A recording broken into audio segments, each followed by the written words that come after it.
ಬಹಳ ಹೆಮ್ಮೆ ಮತ್ತೆ ಸಂತೋಷ ಎರಡು ಕೂಡ ಅನಿಸ್ತಾ ಇದೆ. ಇವತ್ತಿನ ದಿನ 26,000 ಮತಗಳಿಂದ ನಮ್ಮ ದಾವಣಗೆರೆ ಲೋಕಸಭಾ ಕ್ಷೇತ್ರದ ಜನತೆ ನಮ್ಮ ದಾವಣಗೆರೆಯ ಭದ್ರಕೋಟೆ, ದಾವಣಗೆರೆಯು ಬಿಜೆಪಿ ಭದ್ರಕೋಟೆ ಅಂತಾನೆ ಪ್ರತಿಯೊಂದು ಮಾಧ್ಯಮದಲ್ಲೂ ಹೇಳ್ತಾ ಇದ್ರು. ಅದನ್ನ ಒಡಿಲಿಕ್ಕೆ ನೀವೆಲ್ಲರೂ ಸಹಕರಿಸಿದ್ರ, ನಿಮಗೆಲ್ಲರಿಗೂ ಮೊದಲನೇದಾಗಿ ಧನ್ಯವಾದಗಳು. ಸಾಕಷ್ಟು ವಿಚಾರಗಳನ್ನು ಎಲ್ಲರೂ ಹಂಚಿಕೊಂಡಿದ್ದಾರೆ. ಅಪ್ಪಾಜಿಯವರು ಕೂಡ ಸದಾ ಗೈಡ್ ಮಾಡ್ತೀನಿ ಅಂತ ಹೇಳಿದ್ದಾರೆ. ಸೊ ನಾನು ಮದುವೆ ಆಗಿ ಬಂದಿದ್ದು 1998, 1998. ಅದೇ ವರ್ಷ ಅಪ್ಪಾಜಿ ಅವರು ಎಲೆಕ್ಷನ್ ಅಲ್ಲಿ ಕಂಟೆಸ್ಟ್ ಮಾಡಿದ್ರು. ನಂದು ಫಸ್ಟ್ ಅನುಭವ ಅದೇ ಇದ್ದಿದ್ದು. ಅಪ್ಪಾಜಿ ಅವ್ರ ಪರವಾಗಿ ಎಲೆಕ್ಷನ್ ಕ್ಯಾನ್ವಸಿಂಗ್ ನಲ್ಲಿ ಇಂದ್ರಮ್ಮನ್ ಕಾಂಗ್ರೆಸ್ಸಿಗೆ ಓಟ್ ಕೊಡ್ರಮ್ಮ ಅಂತ ಓಟ್ ಕೇಳ್ತಾ ಬಂದೆ ನಾನು.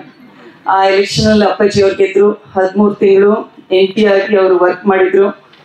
ಅಪ್ಪಾಜಿ ಅವರು MLA ಆಗಿದ್ರು ಅವಾಗ. ಸೊ ಮಲ್ಲಿಕಾರ್ಜುನ್ ನಾವು ಕೂಡ ವಿದೇಶದಲ್ಲಿದ್ವಿ.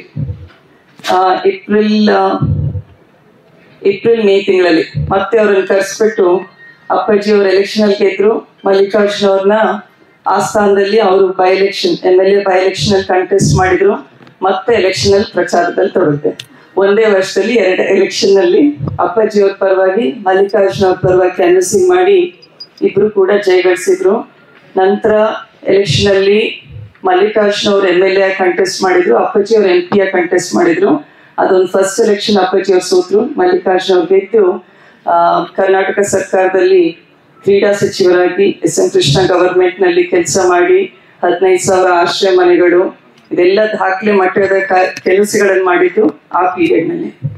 ಇದಾದ ನಂತರ ಸುಮಾರು ಎಲೆಕ್ಷನ್ ಮಾಡಿದ್ವಿ. ಅದ್ರ ಬಗ್ಗೆ ಕೂಡ ಅಪ್ಪಾಜಿ ಅವರು ವೀರಣ್ಣ ಅವ್ರಿಗೆ ತಮಾಷೆ ಮಾಡ್ಕೊಂತಾನೆ ಹೇಳಿದ್ರು. ಒಂದ್ ಎಲೆಕ್ಷನ್ ಅನುಭವ ನಮ್ದು 10 ರಿಂದ 15 ಎಲೆಕ್ಷನ್, ನಾನಿರುವಾಗ್ಲೇ 11 ಎಲೆಕ್ಷನ್ ಮಾಡಿದ್ದೀವಿ. ಅದಕ್ಕೂ ಮುಂಚೆ ಅಪ್ಪಾಜಿ ಅವರು ಸುಮಾರು ಎಲೆಕ್ಷನ್ ಅಲ್ಲಿ ಓಡಾಡಿದ್ದಾರೆ. ಹಂತವಾಗಿ ರಾಜಕೀಯವನ್ನು ಕಲ್ತಿದ್ದಾರೆ.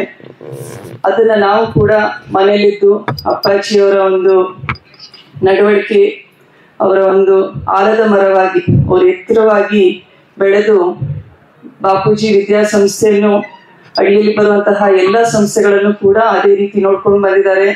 ಮತ್ತೆ ಸಮಾಜ ಸೇವೆ ಮತ್ತೆ ರಾಜಕೀಯ ಸೇವೆ ಎಲ್ಲದರಲ್ಲೂ ಕೂಡ ಅಪ್ಪಾಜಿಯವರ ಒಂದು ಸಾಧನೆ ಹೇಳಲಿಕ್ಕೆ ಮಾತು ಕಡಿಮೆ ಆಗುತ್ತೆ ನಮ್ಗೆಲ್ಲರಿಗೂ. ನಾನು ಕ್ಯಾನ್ವಸಿಂಗ್ ಹೋದಾಗೂ ಕೂಡ ಈ ಬಾರಿ MP ಚುನಾವಣೆಯಲ್ಲಿ ಹೊನ್ನಾಳಿ ಕ್ಷೇತ್ರ ಇರ್ಬೋದು, ಜಗಳೂರು ಕ್ಷೇತ್ರ ಇರ್ಬೋದು, ಎಲ್ಲೋದ್ರೂ ಕೂಡ ಈ ಸಮುದಾಯ ಭವನ ಅಪ್ಪಾಜಿಯವ್ರ ಕೊಡುಗೆ. ಈ ಒಂದು ಸಣ್ಣ ಒಂದು ದಾಸೋಹ ಇದು ಅಪ್ಪಾಜಿಯವ್ರ ಕೊಡುಗೆ. ಸೊ ಇಷ್ಟು ಕೃತಜ್ಞತೆ, ಆತ್ಮೀಯತೆ, ಅಭಿಮಾನ ಶಾನೂರ್ ಕುಟುಂಬದ ಬಗ್ಗೆ ಜನಸಾಮಾನ್ಯರಲ್ಲಿ ಯಾವಾಗ್ಲೂ ಕಂಡು ಬಂದಿದೆ. ಇದೇ ನಮ್ಮನ್ನ ಅಪ್ಪಾಜಿಯವರ ಆರೋಗ್ಯದ ಒಂದು ಗುಟ್ಟು ಅಂತ ನನಗೆ ಅನ್ಸುತ್ತೆ, ಜನರ ಆಶೀರ್ವಾದ. ನಂತರ ನಮ್ಮ ಚುನಾವಣೆಯಲ್ಲಿ ಈ ಬಾರಿ MP ಚುನಾವಣೆಯಲ್ಲಿ ವೀರಶೈವ ಮಹಾಸಭಾದಿಂದ ಕೂಡ ಜಗಳೂರಲ್ಲಿ ಒಂದು ಕಾರ್ಯಕ್ರಮ ಮಾಡಿದ್ರಿ. ಎಲ್ಲಾ ಸಮಾಜದ ಉಪ ಪಂಗಡಗಳು ಸೇರ್ಕೊಂಡು ಈ ಬಾರಿ ಅಪ್ಪಾಜಿಯವರ ಸೊಸೆಯನ್ನ ಗೆಲ್ಲಿಸ್ಬೇಕು, ಒಂದು ಅಭಿವೃದ್ಧಿಯ ಒಂದು ಪರ್ವವನ್ನ ದಾವಣಗೆರೆಯಲ್ಲಿ ಶುರು ಮಾಡಬೇಕು ಅಂತ ಕೆಲವರು ಮುಖಂಡರು ಮಹಾಸಭಾದ ಶರಣೆಯರು ತೀರ್ಮಾನ ಮಾಡಿ ಜಗಳೂರಲ್ಲಿ, ನಂತರ ಹೊನ್ನಾಳಿ, ಆಮೇಲೆ ಇನ್ನು ಕೆಲವು ಕಡೆ ಸಣ್ಣ ಮಟ್ಟದಲ್ಲಿ ಕೂಡ ಮಾಡಿದ್ರು. ಅದು ಕೂಡ ಸಾಕಷ್ಟು ಪ್ರಮಾಣದಲ್ಲಿ ಇವತ್ತು ರಿಸಲ್ಟ್ ಬಂದಿದೆ. ಇದರ ಜೊತೆಗೆ ನನ್ನ ತವ್ರ ಮನೆ ಬಗ್ಗೆ ಹೇಳಬೇಕು ಅಂದ್ರೆ ನಮ್ಮ ತಂದೆಯವರು KG ಪರಮೇಶ್ವರಪ್ಪ ಅವರು ಕೂಡ ಚುನಾವಣೆಯಲ್ಲಿ ಪ್ರತಿಯೊಂದು ಚುನಾವಣೆಯಲ್ಲೂ ನನ್ನ ಜೊತೆ ಕ್ಯಾನ್ವಸಿಂಗ್ ಮಾಡ್ತಾ ಬಂದಿದ್ದಾರೆ. ಅವ್ರು ತೀರ್ಕೊಂಡಿದ್ದು 2017ರಲ್ಲಿ. ಸೊ ಲಾಸ್ಟ್ ಚುನಾವಣೆ ಅವ್ರ ಅಳಿಯದ್ರ ಪರವಾಗಿ ಅವ್ರು ಕ್ಯಾನ್ವಸಿಂಗ್ ಮಾಡಿದ್ದು ನನ್ನ ಜೊತೆ 2013ನೇ ಚುನಾವಣೆ. ಸೊ ಅವಾಗ ನನಗೆ ನೆನಪಿದೆ, ಯೂಶಲಿ ವೋಟಿಂಗ್ಕಿನ 48 hours ಮುಂಚೆ ಬಹಿರಂಗವಾಗಿ ನಾವು ಕ್ಯಾನ್ವಸಿಂಗ್ ಮಾಡೋಕ್ಕಾಗೋದಿಲ್ಲ. ಸೊ ನಮ್ಮ ತಂದೆ ನಾನು ಇಲ್ಲೇ ನಾಗ್ನೂರಲ್ಲಿ ಗುಡ್ಡದ ಕ್ಯಾಂಪ್ ಇದೆ. ಸೊ ಲಾಸ್ಟ್ ಡೇ 5 ಗಂಟೆ ಕ್ಯಾನ್ವಸಿಂಗ್ ಕ್ಲೋಸ್ ಆಗಬೇಕು. ಆ ಟೈಮ್ ಕ್ಯಾನ್ವಸಿಂಗ್ ಹೋಗಿದ್ವಿ. ಗುಡ್ಡದಲ್ಲಿ ಯಾವ ರೀತಿ ಇದೆ ಅಂದ್ರೆ, ನಾವು ಒಂದು 15 ಅಡಿ ಗುಡ್ಡ ಹತ್ತಿದ್ರೆ ಒಂದು ಮನೆ, ಅಲ್ಲಲ್ಲೇ ಒಂದು ಮನೆ ಇತ್ತು. ಸೊ ನಾನು ಹೇಳ್ತಾ ಇದ್ದೀನಿ, ನಮ್ಮ ತಂದೆಗೆ ನಾನು G ಅಂತ ಕರಿತೀನಿ. ಸುಜಿ ಸಾಕ್ ಬರ್ರಿ, ಅಲ್ಲೇ 4 ಗಂಟೆ ಆಗಿದೆ, ಮತ್ತೆ ಪೊಲೀಸ್ನವ್ರು ಬರ್ತಾರೆ, ಅಲ್ಲಿರೋದು 4 ಮನೆ ಅಷ್ಟೇ ಕಾಣಿಸೋದು, ಅಲ್ಲಿ ನಡೆಯುತ್ತೆ 4 ಮನೆ ಅಂದ್ರೆ ಎಷ್ಟು ಓಟ್ ಇರ್ತವೆ ಬನ್ನಿ. ಇಲ್ಲಮ್ಮ, 4 ಮನೆಯಲ್ಲಿ 8 ಓಟರ ಇಲ್ಲಿ 10 ಓಟರ ಇಲ್ಲಿ ಹೋಗಿ ಅವ್ರನ್ನ ರೀಚ್ ಮಾಡಬೇಕು.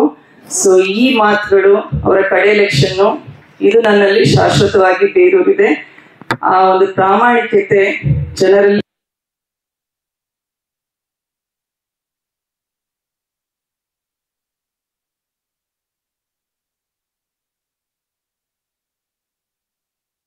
ಕೂಡ ಅದೇ ರೀತಿ ನಾವೆಲ್ಲರೂ ಮಾಡಿದ್ವಿ. ಮನೆಗೆ ತೆರಳಿ ಮಲ್ಲಿಕಾರ್ಜುನ ಅವ್ರ ಪರವಾಗಿ, ಅಪ್ಪಾಜಿಯವ್ರ ಪರವಾಗಿ ಮತಯಾಚನೆ ಮಾಡಿದ್ವಿ. ಅಪ್ಪಾಜಿಯವ್ರು ಗೆದ್ರು, ಮಲ್ಲಿಕಾರ್ಜುನ ಅವರು ಎಲೆಕ್ಷನ್ ಸೋತ್ರು. ಮತ್ತೆ 23ನಲ್ಲಿ ಅದೇ ಚುನಾವಣೆ. ಸೊ ವರ್ಷ ಚುನಾವಣೆ ಬರ್ತಾ ಇದೆ. ಇಲ್ಲಿರುವಂತಹ ಮುಕ್ಕಾಲ್ ಭಾಗ ಹಿರಿಯರು ಎಲ್ಲರೂ ಕೂಡ ನನಗೆ ಗೊತ್ತಿದ್ದಾರೆ. ಮಹೇಶ್ವರ್ ಆರಾಮಾಗಿದ್ದೀರ? ಸೊ ಪ್ರತಿಯೊಬ್ರು ಕೂಡ ಇಲ್ಲಿ ಒಂದು ಕುಟುಂಬದಲ್ಲಿ ನಿಂತ್ಕೊಂಡು ಮಾತಾಡ್ತಿದ್ದೀನಿ ಅನ್ನೋ ಅನುಭವ ನನಗೆ ಮೊದಲನೇದಾಗಿ ಆಗ್ತಾ ಇದೆ. ಯಾಕಂದ್ರೆ ಆ ಬಾಂಧವ್ಯ ಆ ರೀತಿ ಇದೆ. ಎಲ್ಲರಲ್ಲೂ ನಮ್ಮವರು ಗೆಲ್ಬೇಕು ಅನ್ನೋ ವಿಶ್ವಾಸ ಇದೆ. ಸೊ ಅದನ್ನ ಬಹಳ ನಾನು ಕೂಡ ಮೆಚ್ತೀನಿ, ಅದನ್ನು ಉಳಿಸ್ಕೊಂಡು ಹೋಗ್ತೀನಿ. ಈ ಚುನಾವಣೆಯಲ್ಲೂ ಕೂಡ ಎಲ್ಲ ಒಂದು ಸಮಾಜದವರು ಒಂದಾಗಿ ಕೆಲಸ ಮಾಡಿದ್ದಾರೆ, ಪಕ್ಷಾತೀತವಾಗಿ. ಎಷ್ಟೋ ಜನ ನಾವು BJP-ನಲ್ಲಿದ್ದೀವಿ, JDS-ನಲ್ಲಿದ್ದೀವಿ, ಇನ್ಯಾವುದೋ ಪಕ್ಷದಲ್ಲಿದ್ದೀವಿ, ಆದರೆ ಈ ಬಾರಿ ನೀವು ಮಾಡ್ತೀವಿ ಅಂತ ಹೇಳಿದ್ದಾರೆ. ಜಾತ್ಯತೀತವಾಗಿ ಕೂಡ ಮಾಡಿದ್ದಾರೆ, ಜಾತಿ ಕೂಡ ಅಡ್ಡ ಬಂದಿಲ್ಲ. ನಾನು ಎಲ್ಲರೂ ಮಾಡಿದ್ದಾರೆ ಅಂತ ಹೇಳ್ತಾ ಇಲ್ಲ. ಅದರಲ್ಲಿ ಅಪ್ಪಾಜಿಯವ್ರ ಬಗ್ಗೆ, ಶಾಮನೂರ್ ಕುಟುಂಬದ ಬಗ್ಗೆ ಅಭಿಮಾನ ಇಟ್ಕೊಂಡಿರೋರು ಪಕ್ಷಾತೀತವಾಗಿ, ಜಾತ್ಯತೀತವಾಗಿ ಅವರು ಕೂಡ ಈ ಎಲೆಕ್ಷನ್ ಅಲ್ಲಿ ಸಪೋರ್ಟ್ ಮಾಡಿದ್ದಾರೆ. ಆಮೇಲೆ ಈ ತಾನೇ ಮಂಜುನಾಥ್ ಕುರ್ಕಿ ಅವರು 7 E's ಆಫ್ ಪೊಲಿಟಿಷಿಯನ್ ಬಗ್ಗೆ ಕೂಡ ಒಂದು ಲೆಕ್ಚರ್ ಕೊಟ್ಟರು. ಒಂದು ಲೆಕ್ಚರ್ ಕ್ಲಾಸ್ ಆಗಿತ್ತು ಅದು. ಸೊ ನೆಕ್ಸ್ಟ್ ಟೈಮ್ ಸರ್ ಮನೆಗೆ ಬಂದು ಒಂದು ಲೆಕ್ಚರ್ ಕೊಟ್ರಿ, I be your student listening to you. So definitely as a politician I will try to implement the 7 E's of a politician and their characters. ವ್ಯಕ್ತಿತ್ವದ ಬಗ್ಗೆ, personality.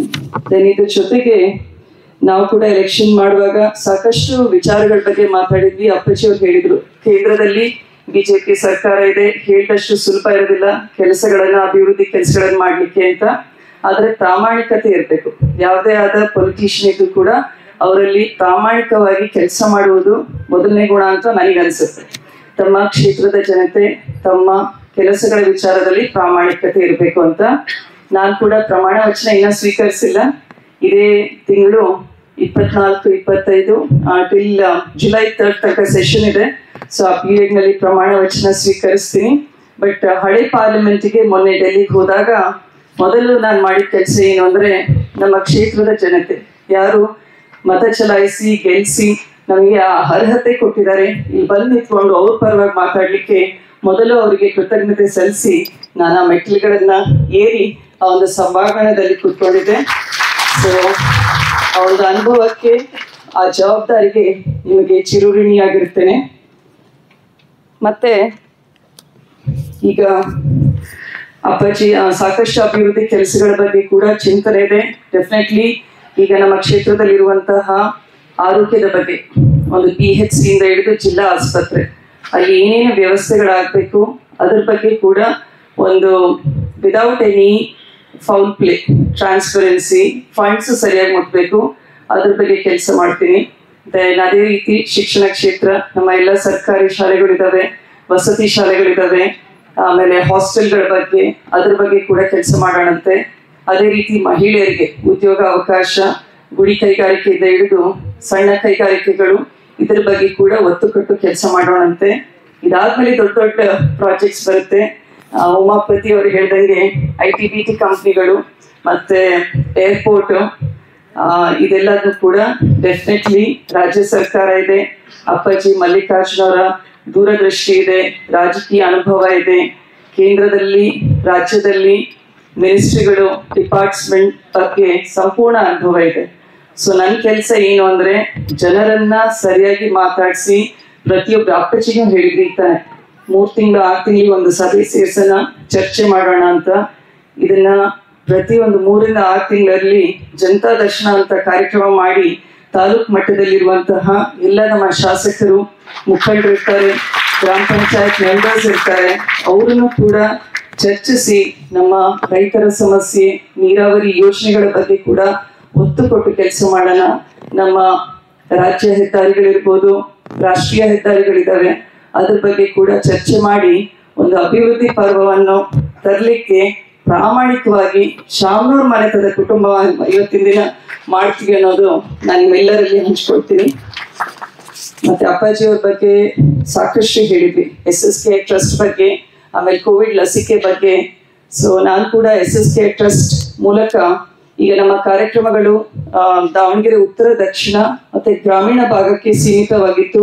ಬರುವ ದಿನಗಳಲ್ಲಿ ಈ ಕಾರ್ಯಕ್ರಮಗಳನ್ನ ನಮ್ಮ ಇಡೀ ದಾವಣಗೆರೆ ಲೋಕಸಭೆಯ ವ್ಯಾಪ್ತಿಯಲ್ಲಿ ಹೆಚ್ಚಿನ ಕ್ಯಾಂಪ್ಸ್, ಅವೇರ್ನೆಸ್ ಕ್ಯಾಂಪ್ಸ್, ಟ್ರೀಟ್ಮೆಂಟ್ ಕ್ಯಾಂಪ್ಸ್ನ ಮತ್ತೆ ನಮ್ಮ ಮೊಬೈಲ್ ಬಸ್ ಕೂಡ ಜನರ ಮನೆ ಬಾಗಿಲಿಗೆ, ಎಲ್ಲಿ ಪ್ರಾಥಮಿಕ ಆರೋಗ್ಯ ಕೇಂದ್ರಗಳಿಲ್ಲ ಅಲ್ಲಿಗೆ ತಲುಪಿಸಿ ಹೆಚ್ಚಿನ ಯುವಕರಲ್ಲೂ ಕೂಡ ಒಂದು ದೇಶದ ಬಗ್ಗೆ, ಸೋಷಿಯಲ್ ರೆಸ್ಪಾನ್ಸಿಬಿಲಿಟಿ ಬಗ್ಗೆ ಕಾರ್ಯಕ್ರಮಗಳನ್ನು ಮಾಡೋಣ. ಜೊತೆಗೆ ಕಾಂಪಿಟೇಟಿವ್ ಎಕ್ಸಾಮ್ಸ್, IAS, IPS ಇರ್ಬೋದು, ಆಮೇಲೆ ಸಿವಿಲ್ ಸರ್ವಿಸಸ್ ಎಕ್ಸಾಮ್ಸ್ ಇವೆಲ್ಲವನ್ನು ಒಳಗೊಂಡು CET ನೀಟ್ ಬಗ್ಗೆ ಕೂಡ ಬಡವ ಮಕ್ಕಳಿಗೆ, ಆರ್ಥಿಕವಾಗಿ ಹಿಂದುಳಿದ ಮಕ್ಕಳಿಗೂ ಕೂಡ ಒಂದು ಆಪರ್ಚುನಿಟಿ ಕೊಡ್ಲಿಕ್ಕೆ ಕೆಲಸ ಮಾಡೋಣ. ಒಟ್ಟಾರೆ ಪ್ರತಿಯೊಂದು ವರ್ಗದ, ಪ್ರತಿಯೊಂದು ಸೆಕ್ಷನ್ನು, ಆಮೇಲೆ ಮಹಿಳೆಯರಿರ್ಬೋದು, ಯುವಕರಿರ್ಬೋದು, ರೈತರಿರ್ಬೋದು, ಇವರೆಲ್ಲರ ಸಮಸ್ಯೆಗೆ, ಏಳಿಗೆಗೆ ನಾವೆಲ್ಲ ಪ್ರಾಮಾಣಿಕವಾಗಿ ಕೆಲಸ ಮಾಡ್ತೀನಿ ಅಂತ ಹೇಳ್ತೀನಿ. ಈಗ ನನಗೆ ಅಭಿನಂದನೆ ಕಾರ್ಯಕ್ರಮ ಮಾಡುವಾಗ ಇದಿಲ್ಲ, ಇಟ್ಸ್ ಅ ಬಿಗಿನಿಂಗ್, ಮಾಡೋದು ಸಾಕಷ್ಟಿದೆ. ಸೊ ಒಂದು ಶಾಲು, ಹಾರ, ಪೀಠ ಹಾಕ್ಲಿಲ್ಲ ಅನ್ಸುತ್ತಲ್ರ, ಶಾಲು, ಹಾರ, ಆಮೇಲೆ ಹಣ್ಣಿನ ಪುಟ್ಟಿ ಕೊಟ್ವಿ. ಸೊ ಒಂದೊಂದೇ ಜವಾಬ್ದಾರಿ ಹಾಕ್ದಂಗೆ ಅನಿಸ್ತು. ಸೊ ಆ ಜವಾಬ್ದಾರಿನ ನಾನು ಪ್ರಾಮಾಣಿಕವಾಗಿ ಮಾಡ್ತೀನಿ.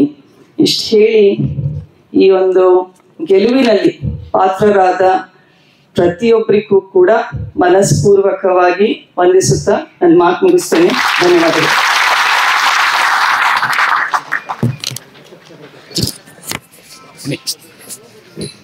ಗೌರವ ಪುರಸ್ಕಾರವನ್ನು ಸ್ವೀಕರಿಸಿ ತಮ್ಮ ಮುಂದಿನ ಯೋಜನೆಗಳು ಮತ್ತು ಯೋಚನೆಗಳನ್ನ ತಮ್ಮ ಮುಂದೆ ಹಂಚಿಕೊಂಡಿರ್ತಕ್ಕಂತಹ ಶರಣೆ ಡಾಕ್ಟರ್ ಪ್ರಭಾ ಮಲ್ಲಿಕಾರ್ಜುನ್ ಅವರ ಇವರಿಗೆ ತುಂಬ ಹೃದಯದ ಧನ್ಯವಾದಗಳು. ಡಾಕ್ಟರ್ ಪ್ರಭಾ